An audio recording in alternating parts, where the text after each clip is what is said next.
नमस्कार, यो एभिन्यूज खबरको संकेत हो। तपाई अहिले एभिन्यूज@2 मा हुनुहुन्छ। म प्रभा थापा। प्रारम्भमा मूल खबर।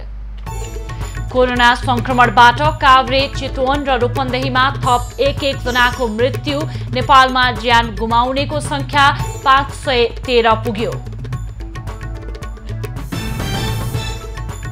पूर्व अर्थमन्त्री खतिवड़ालाई राजदूतमा सिफारिस गरिएपछि नेकपा भित्रको विवाद बल्झियो। भोलि सचिवालय बैठक बस्ने। वामदेव गौतम विरुद्धको मुद्दामा संवैधानिक इजलासमा सुनवाई जारी। आज गौतम पक्षीय वकिलले बहस गर्दै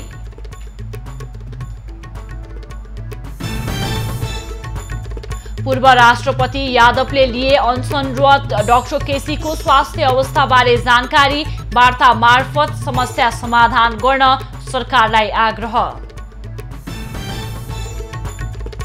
र अमेरिकी राष्ट्रपति ट्रम्प र पत्नी मेलानियालाई कोरोना संक्रमण। चुनावी कार्यक्रम प्रभावित हुने आशंका।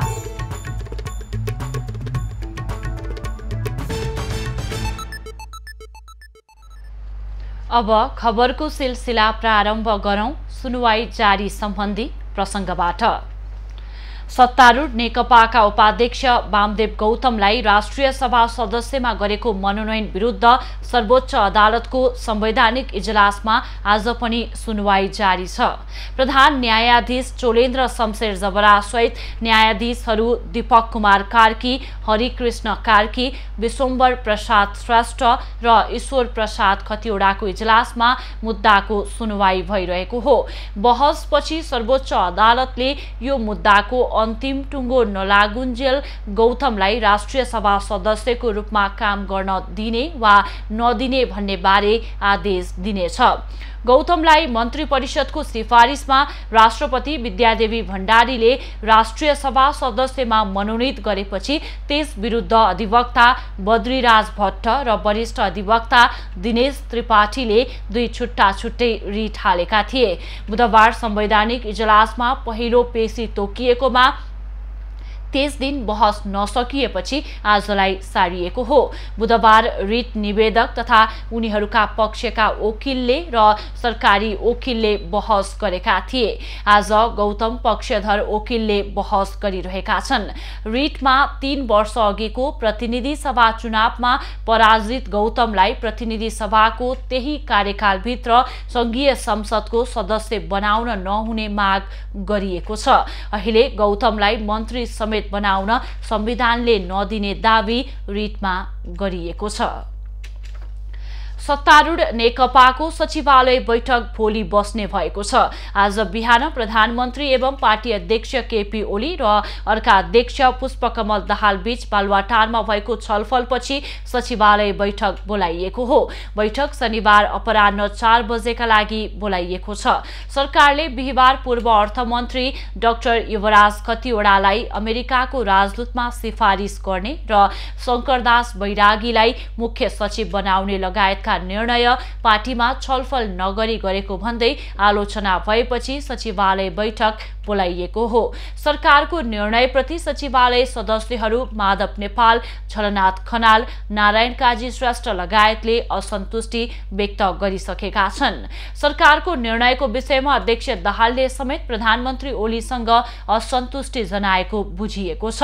मन्त्री परिषद पुनर्गठनको मापदण्डका विषयमा पनि दुई अध्यक्ष बीच सहमति जुट्न नसकेकाले सो विषयले सचिवालयमा पुनः प्रवेश पाउने अनुमान गरिएको छ।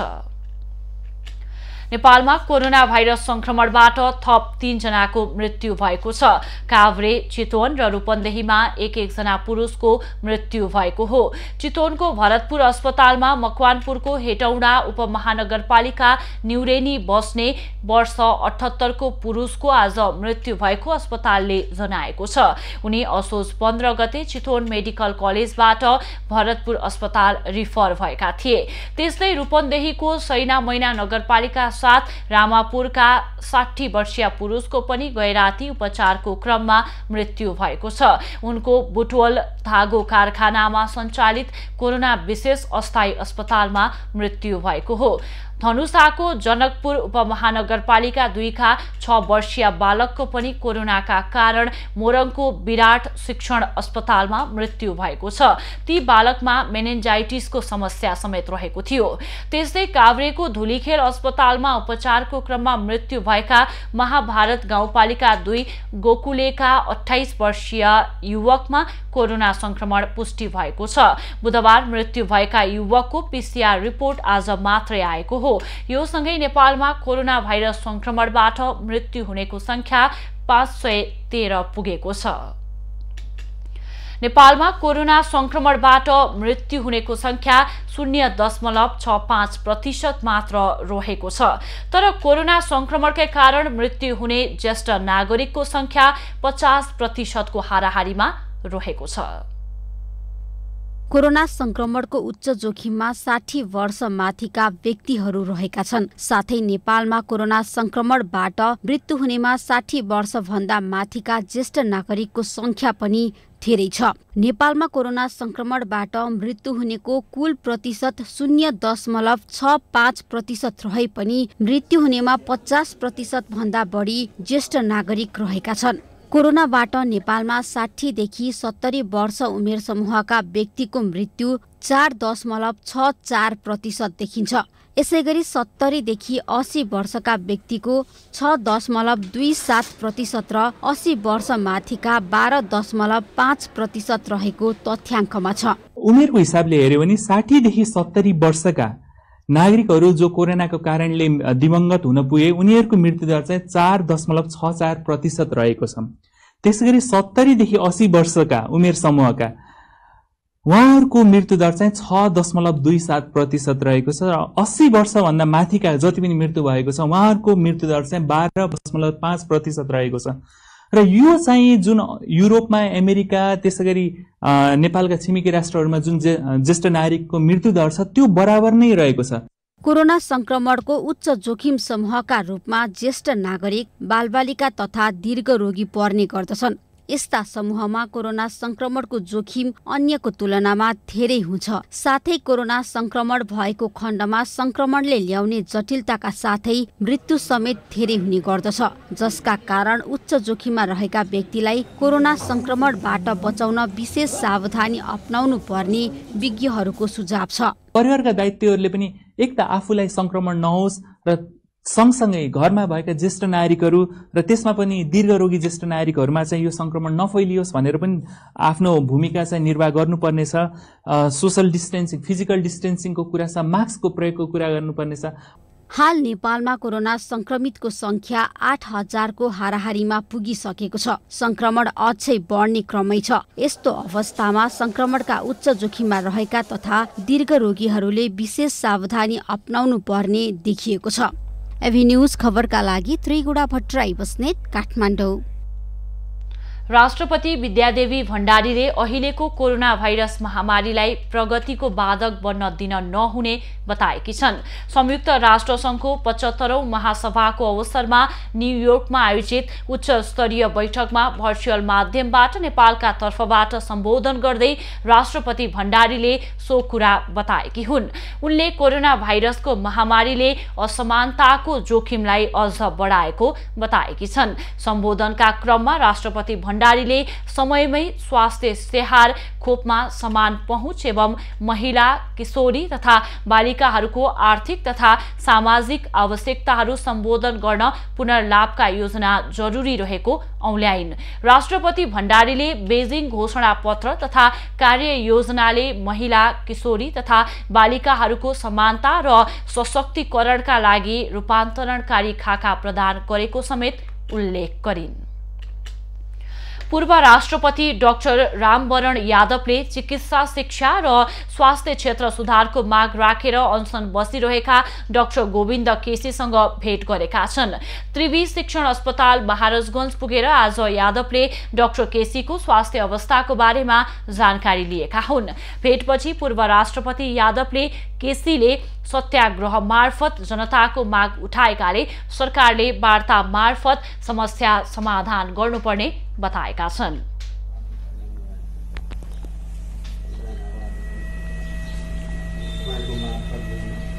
अहिंसा दिवसको सन्दर्भमा पूर्व राष्ट्रपति डाक्टर यादव अनसनरत डाक्टर केसीलाई भेट्न पुगेका हुन्। नेपालको चिकित्सा सुधारमा आफूलाई समर्पित गरेका डाक्टर केसी विभिन्न 6 बुँदे माग राखेर 29 भदौदेखि 19औं अनसनमा रहेका छन्। सुरुमा जुम्लाको चन्दननाथ नगरपालिका 6 रानीचौर स्थित बाबिरा मष्ट मन्दिरबाट अनसन थालेका डाक्टर केसीलाई त्यहाँबाट काठमाडौँ ल्याइएको थियो। अहिले उनी शिक्षण अस्पताल महाराजगञ्जमा अनसनरत छन्। पछिल्लो समय उनको स्वास्थ्य अवस्था खस्किँदै गएको छ। सरकारले भने कोरोना भाइरस महामारी फैलिएको यो परिस्थितिमा डाक्टर केसीलाई अनसन फिर्ता लिन आग्रह गरेको छ। केसीले भने अनसन जारी राख्ने बताएका छन्। जनता समाजवादी पार्टी निकट महिला संघले देशभर महिला हिंसा र बलात्कारका घटना बढ्दै गएको भन्दै दोषीलाई कारबाही र कडा कानूनको निर्माणको माग गर्दै आज काठमाडौँको माइती घरमा प्रदर्शन गरेको छ। बलात्कार र हत्याका घटना बढ्दै गए पनि सरकारले त्यसलाई रोक्न पहल नगरेको भन्दै समाजवादी महिला संघले प्रदर्शन गरेको हो। प्रदर्शनमा सहभागीहरूले गृहमन्त्री रामबहादुर थापाले संसदको राज्य व्यवस्था समितिको बैठकमा नेपाल बलात्कार कम हुने राष्ट्रको सूचीमा रहेको भन्दै गैर जिम्मेवार अभिव्यक्ति दिएको भन्दै आपत्ति जनाएका छन्। यो असाध्यै निन्दनीय हो। अब हुन त भन्नुपर्दाखेरि गृहमन्त्री आफै पनि हामी जनयुद्धमा हुँदाखेरि सँगसँगै थियो। उहाँको व्यक्तिगत कुरा गर्ने हो भने उहाँ आफै पनि साँच्चै भन्नुपर्दाखेरि उहाँले आज आएर यस्तो बलात्कार सम्बन्धी जुन एउटा सामान्यकरण जुन उहाँले गर्नुभयो यसको पछाडि मैले के बुझ्छु त जनयुद्ध जस्तो पेचिलो अवस्थामा सुरुमै उहाँ वास्तवमा एउटा यौन काण्डमा फसेको मान्छे हो। बलात्कारका घटना बढ्दै गएको अवस्थामा राज्यले कुनै पहल कदमी नलिनु दुःखद भएको प्रदर्शनकारीको भनाइ छ। महिला हिंसा र बलात्कारका घटना नियन्त्रणका लागि कडा कानूनी व्यवस्था हुनुपर्ने समाजवादी महिला संघको माग छ। बागलुङमा बजारको फोहोर उठाउँदै आएको एक सहकारी र बागलुङ नगरपालिका बीचको विवाद अदालतसम्म पुगेको छ। सम्झौता अवधि बाँकी हुँदै नगरपालिकाले एकतर्फी रूपमा सम्झौता भङ्ग गरेपछि फोहोर व्यवस्थापन गर्दै आएको सहकारीले मुद्दा दर्ता गरेको हो। फोहोर तथा वातावरणको क्षेत्रमा काम गर्ने गरी सम्झौता गरेको भए पनि बागलुङ नगरपालिकाले यो रद्द गरेपछि धवलागिरी फोहोर व्यवस्थापन तथा वातावरण संरक्षण सहकारीले जिल्ला अदालतको ढोका ढकढकाएको छ। कोरोना महामारीको समयमा समेत फोहोर व्यवस्थापन गरिरहँदा नगरले जबरजस्ती गरेको भन्दै सहकारीले क्षतिपूर्तिको माग गर्दै जिल्ला अदालतमा मुद्दा हालेको हो। हामीले नगरपालिकासँग 2072 साल देखि 2078 साल असार वसन्तसम्मको लागि हामी सम्झौता गरेको थियौँ। 81 नगरपालिकाले हामीले लकडाउनको बेलामा पनि जुनसुकै बेलामा पनि हामीले चाहिँ बागलुङ बजारको सबै फोहोर उठाइराखेका छौँ। अनि 81 एकतर्फी रूपले भङ्ग गरेको हुँदा हामी अहिले एउटा पत्र लिएर चाहिँ हामी सिडिओ कार्यालयमा चाहिँ जानकारी दिन आएका छौँ। बागलुङ सदरमुकाममा पछिल्लो समय सहकारी र नगरपालिकाले छुट्टा छुट्टै रूपमा फोहोर सङ्कलन गर्दै आएका छन्। नगरपालिकाले सहकारी मार्फत फोहोर र रकम उठाउने कार्य रोक्न जिल्ला प्रशासनमा निवेदन दिएको छ। सहकारीले पनि आफू अन्यायमा परेको भन्दै छुट्टै निवेदन दिएकाले अध्ययन भइरहेको प्रशासनको भनाइ छ। अदालतमा गइसकेको विषयमा अरू हामी थप यो बारेमा हामी बोल्न मिल्दैन। तैपनि यो हाम्रो यो धवलागिरी फोहोर व्यवस्थापन तथा वातावरण संरक्षण सहकारी संस्था लिमिटेड बागलुङको यो विषयलाई मध्यनजर राखेर सहजीकरण गरिदिनु हुन भनेर पत्र प्राप्त भएको परिप्रेक्ष्यमा हामीले यो बागलुङ नगरपालिका र धवलागिरी फोहोर व्यवस्थापन तथा वातावरण संरक्षण सहकारी संस्था लिमिटेडसँग अरू थप कुराहरू हामीले आफ्नो तर्फबाट बुझ्नेछौँ। सहकारी सङ्घको सम्झौतामा नगरपालिकाले 2077 साउन 32 गते रद्द गरेपछि दुई निकाय बीच विवाद बढेको छ। बागलुङ नगरपालिकाले भने सम्झौता अनुसार फोहोर व्यवस्थापन नगरेकाले सम्झौता रद्द गरेर आफै फोहोर व्यवस्थापन गर्न लागेको जनाएको छ। जिम्मेवारी दायित्व त्यो चाहिँ उहाँहरूले नगरेको हुनाले नै हामीले यसलाई चाहिँ तोडेका हौँ। प्रक्रियासम्म ढङ्गले जनताको हितको निम्ति हामीले तोडेका हौँ। सम्झौता भङ्ग भइसक्दा पनि सहकारीले फोहोर सङ्कलन गर्नु गैर कानुनी भएको नगरपालिकाको दाबी छ। सहकारीले सम्झौता मिति बाँकी हुँदाहुँदै नगरपालिकाले एकलौटी तरबले सम्झौता तोडेकाले क्षतिपूर्ति दिनुपर्ने अडान राखेको छ। राजेश चन्द्र राजभण्डारी, बागलुङ। महोत्तरीको बर्दिवास नगरपालिका 1 को चिहान डाँडा सामुदायिक वन बाक्लो र खना हुँदै गएको छ। बाँस र फलफुलका बिरुवा रोप्नुका साथै प्रदेश सरकारको सहयोगमा गल्छी पहिरो नियन्त्रण र पोखरी निर्माण भएपछि वन क्षेत्र मनोरम बन्दै गएको हो।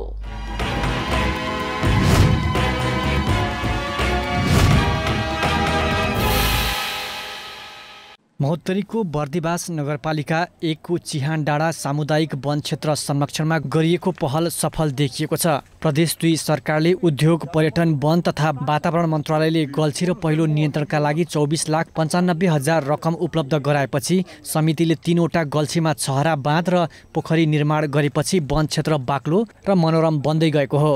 हामीले संरक्षण गरिकन यहाँबाट चाहिँ तपाईको यहाँ जुन चेक ड्यामहरू लगाएको छौँ, यो चाहिँ यहाँ हजुरहरूले हेरिराख्नु भएको छ। यो चेक ड्याम लगाएकोले तपाईँको यहाँ मेन चाहिँ भुच्छे भएर यहाँको चाहिँ बस्तीसम्म चाहिँ यहाँको माटोहरू कटान गरेर चाहिँ लानलाई पाउँदैन। यहाँबाट चाहिँ एकदम सङ्लो पानी मात्रै चाहिँ जान्छ। पानी खोल्सी, सापमारा, पाटा खोल्सीमा बाँस, विभिन्न जातका फलफुल रोपिएको छ। सो क्षेत्रमा मानिसहरूको अनाधिकृत प्रवेशमा रोक लगाउनुका साथै बाँध निर्माणपछि पहिरो लडेर गेग्रिन बस्तीमा पस्न कम भएको छ। हामीले प्रदेशबाट 24,95,000 ल्याएर 4 वटा चेक ड्याम, पानी खोल्सी, सापमारा खोल्सी र पाटा खोल्सीमा काम गऱ्यौँ र यसमा 750 बिरुवा बाँसको ढ्याङ रोपेका छौँ भने 1300 फलफुलका बिरुवा रोपेका छौँ। 1 दशकपछि खोल्सीमा कञ्चन पानी बगेका तथा वन क्षेत्र संरक्षण गरिएपछि बिहान र बेलुका त्यहाँबाट मनोरम दृश्य समेत देखिन्छ। वन क्षेत्रको सुरक्षा र सम्वर्धनमा समेत नमुना तरिकाले काम गरिएको छ। हामीले घाँस सुत्दै रोकेका छौँ। घाँस काट्नेले गर्दाखेरि यो रोपेको अस्ति करिब 45,000 जति बिरुवा रोपेका छ। त्यो घारीमा त्यसको मुन्टा काटिन्छ भन्नको लागि पनि भुइँ घाँस पनि रोकेका हौँ। बाँदरले बस्ती पसेर घरमै अन्नपात नोक्सान गर्न थालेपछि वन क्षेत्रमै सघन फलफुल रोपण गरिएको छ। बाँदरलाई वनमै रमाउन बनाउनका लागि अम्बा, अमला, जामुन, फडिर र महुवा गरी 1,500 फलफुलका बिरुवा रोपिएको हो। नयाँ फलफुल र अन्य वनस्पति रोपिएसँगै वन क्षेत्र घना हुँदै जाने र वन्यजन्तु त्यही रमाउने अपेक्षा गरिएको छ। 44 हेक्टरमा फैलिएको वन क्षेत्र हराभरा भएपछि मुख्य चौकका सौन्दर्य झनै बढेको छ। 1 दशक अघि नाङ्गो डाँडा भनेर चिनिने यो वन क्षेत्रमा अहिले मयूर र अन्य चराचुरुङ्गी ह्वात्तै बढेका छन्। कमलेश मण्डल, महोत्तरी।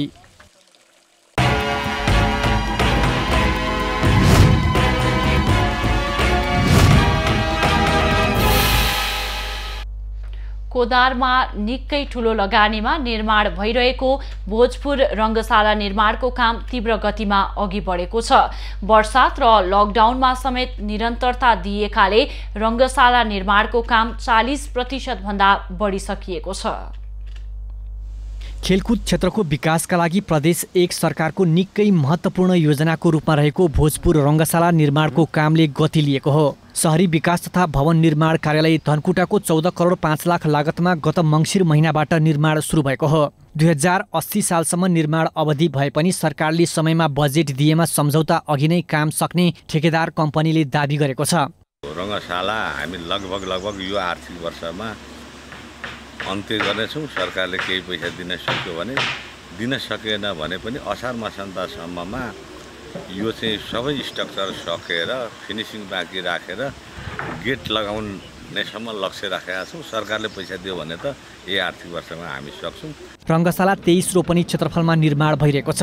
निर्माण स्थलको शहरी विकास तथा भवन निर्माण कार्यालय धनकुटाले समेत अनुगमन गर्दै आएको छ। यो विषयमा परिस्थितिमा पनि कामको प्रगति राम्रो पाइएको कार्यालयले जनाएको छ। कोभिडले गर्दा नै पैसाको पनि समस्या भएको थियो। पेमेन्ट 5 पैसा लिनु भएको छैन उहाँले। त्यो पनि लगभग 40% जति उहाँले काम गरिसक्नु भएको छ। कामलाई गुणस्तरीय बनाउनका लागि इन्जिनियरहरूले नियमित रूपमा अनुगमन तथा चेक जाँच समेत गर्दै आएका छन्। निर्माणमा प्रयोग भएका सामग्री मापदण्ड अनुसारको रहेको इन्जिनियरहरूको भनाइ छ।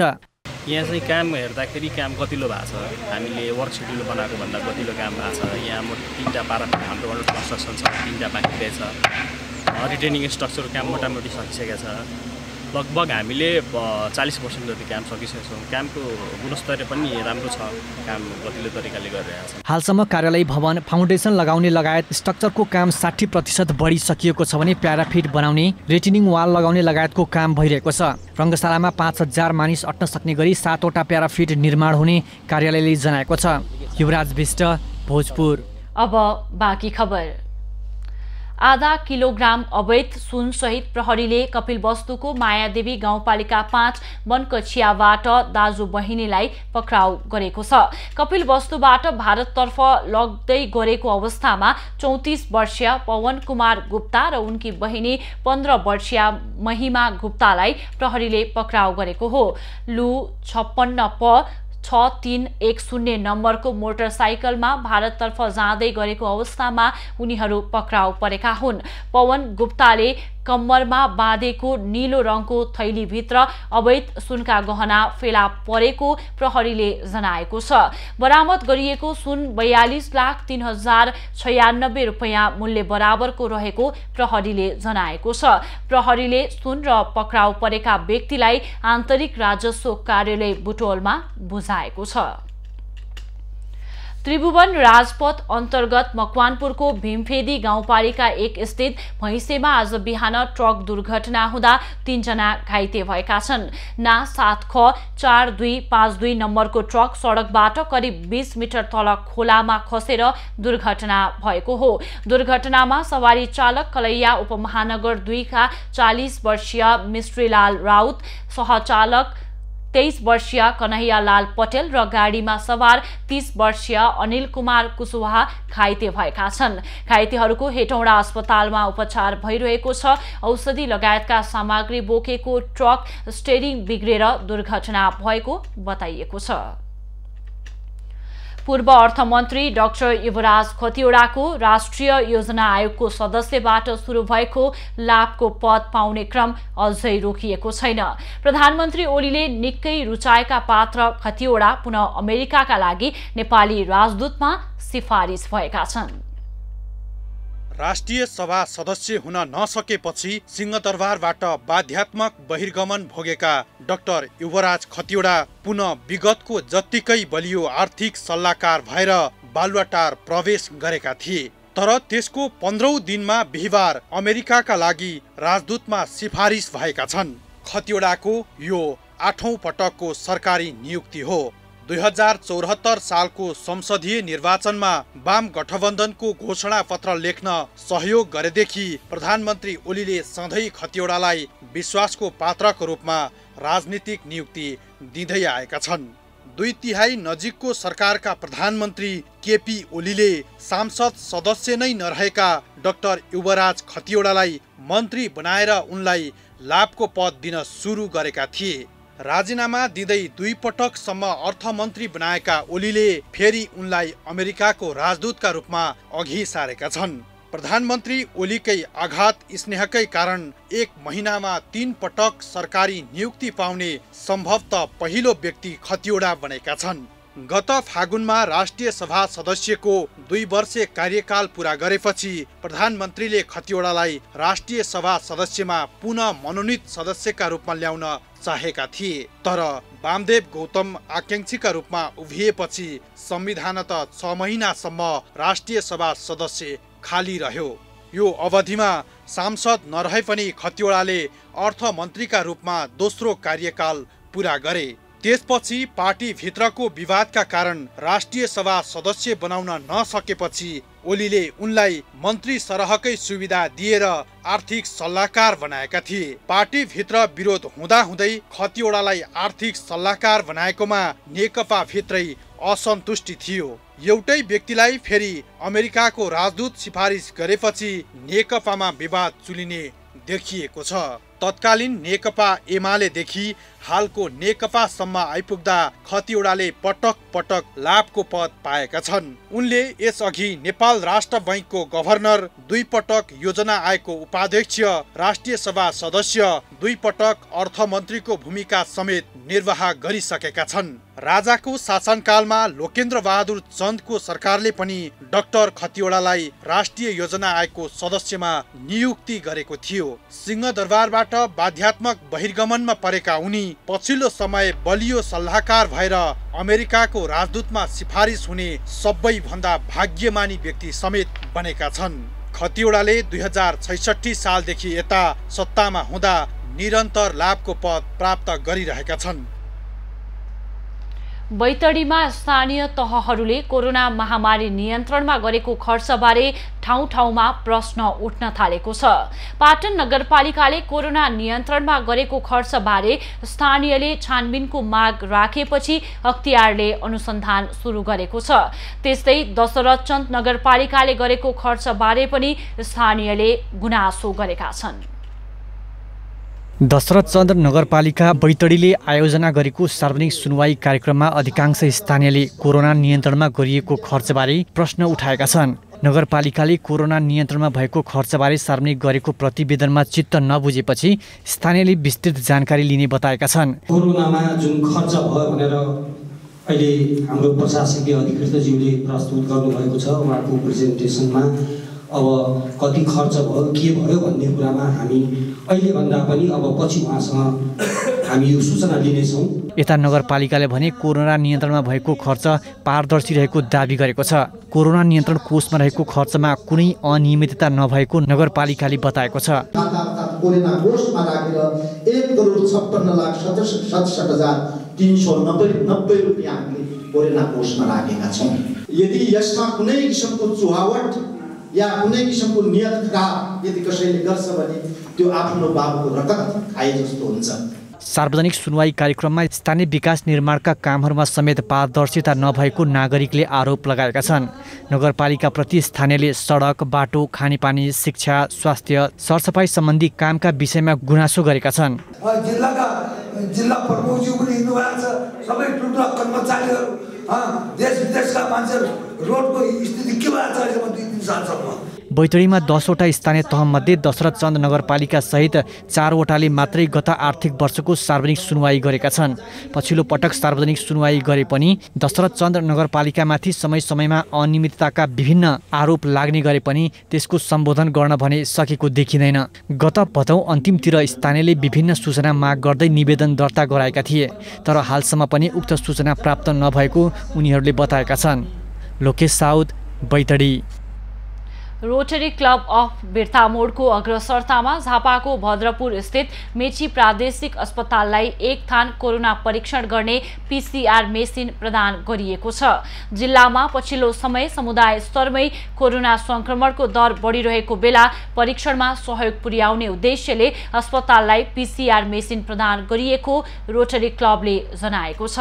संक्रमण चाहिँ बढिरहेको अवस्थालाई मध्यनजर गर्दै एउटा मात्रै पीसीआर चाहिँ कुनै बेला बिग्रियो भने या त्यसको जुन क्यापेसिटी हो त्यसले चाहिँ धेरै टेस्ट चाहिँ नगर्ने हुनाले, न्यून मात्रै गर्ने हुनाले यसलाई चाहिँ भोल्युममा चाहिँ अब एउटा पीसीआर सेटअपबाट चाहिँ 2टा पीसीआर मेसिनले पनि चल्ने आवश्यकता महसुस गरेर चाहिँ यो पीसीआर मेसिन चाहिँ यस मेची अस्पताललाई दियो भने यहाँका धेरै पीसीआर टेस्टको लागि चाहिँ सहज पनि हुने। मेची प्रादेशिक मातहतका 2वटा मेसिनबाट पीसीआर परीक्षण हुँदै आएको छ।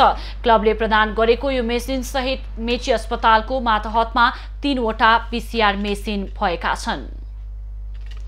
नजिकिँदै गरेको चाडपर्वलाई लक्षित गरी रोल्पाको होलेरीमा सहायता कक्ष स्थापना गरिएको छ।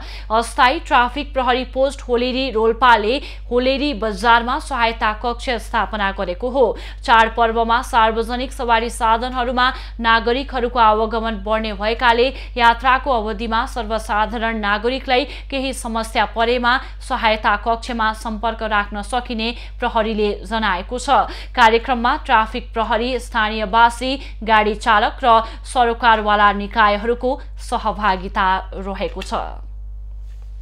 नेपाल धितोपत्र बोर्डले सम्पत्ति शुद्धिकरण निवारण सम्बन्धमा धितोपत्र व्यवसायको जोखिममा आधारित सुपरिवेक्षण निर्देशिका 2077 बिहिबारदेखि कार्यान्वयनमा ल्याएको छ।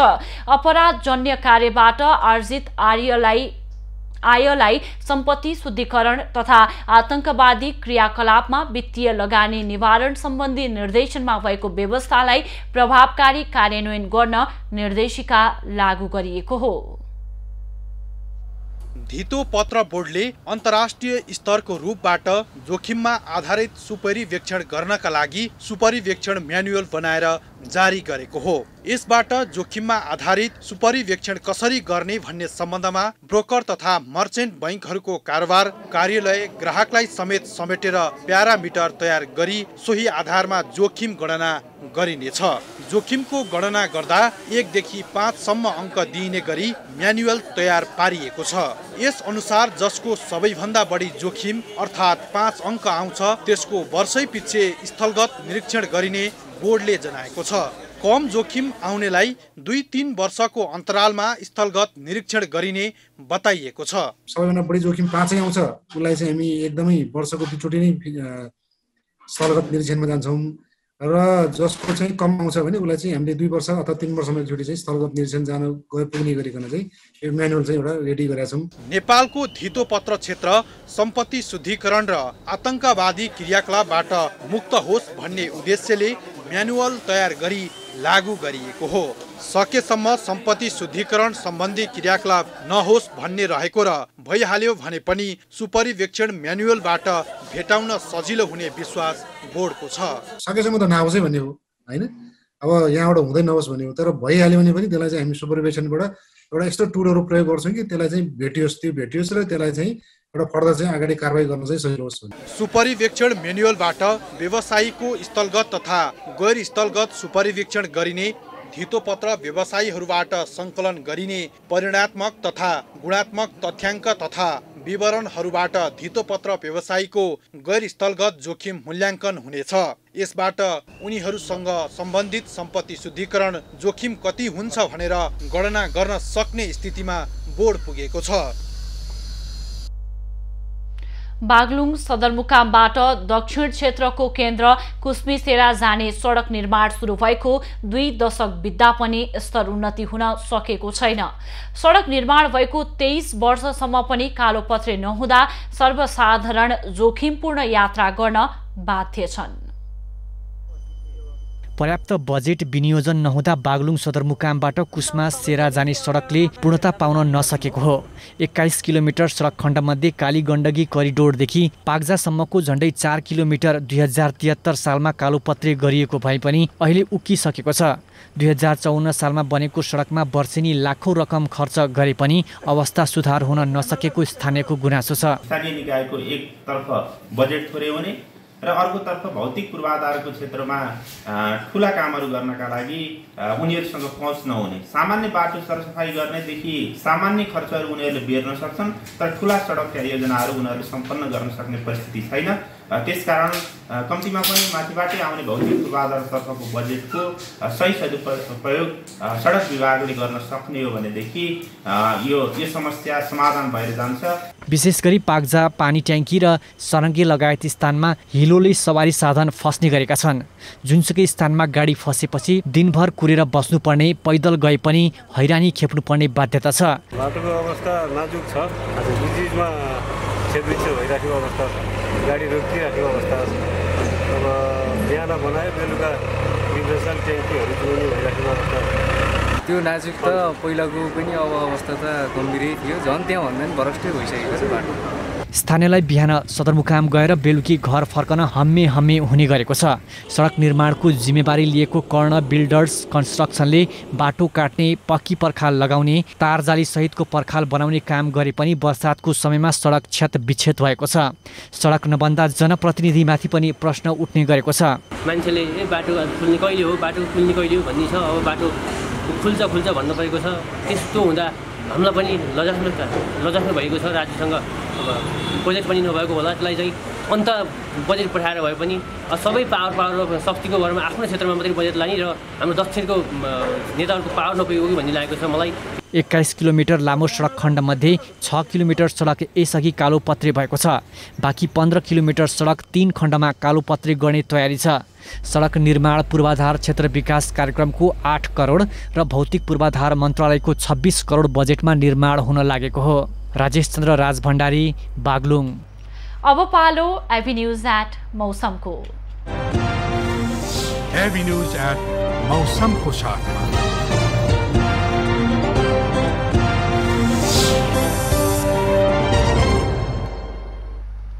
यति बेला देशका पहाडी भूभाग लगायत प्रदेश 1 र प्रदेश 2 का तराई भेगमा आंशिकदेखि सामान्य बदली रहेको छ। अपराह्न प्रदेश 1, प्रदेश 2, बागमती प्रदेश र गण्डकी प्रदेशका केही स्थानमा हल्कादेखि मध्यम वर्षाको सम्भावना रहेको जल तथा मौसम पूर्वानुमान महाशाखाले जनाएको छ। काठमाडौँ उपत्यकाको आजको अधिकतम तापक्रम 27 डिग्री सेल्सियस र न्यूनतम तापक्रम 19 डिग्री सेल्सियस बीच रहने अनुमान गरिएको छ।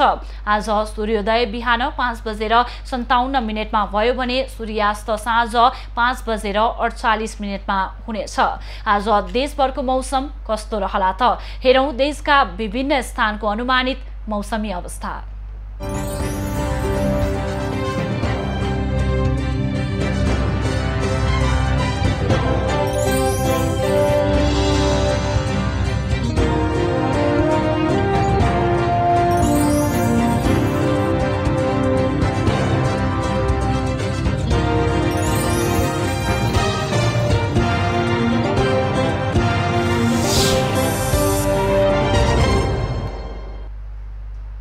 अहिलेलाई खबरको क्रम यति नै। एभी न्यूज खबरका यी सहित अन्य विस्तृत खबरका लागि www.avnews.tv लगअन गर्न सक्नुहुनेछ। युट्युब, फेसबुक र ट्विटरमा पनि हामीलाई फलो गर्न सकिनेछ। खबर भित्रको खबरका लागि हेर्दै रहनुहोला एभी न्यूज खबर। नमस्कार।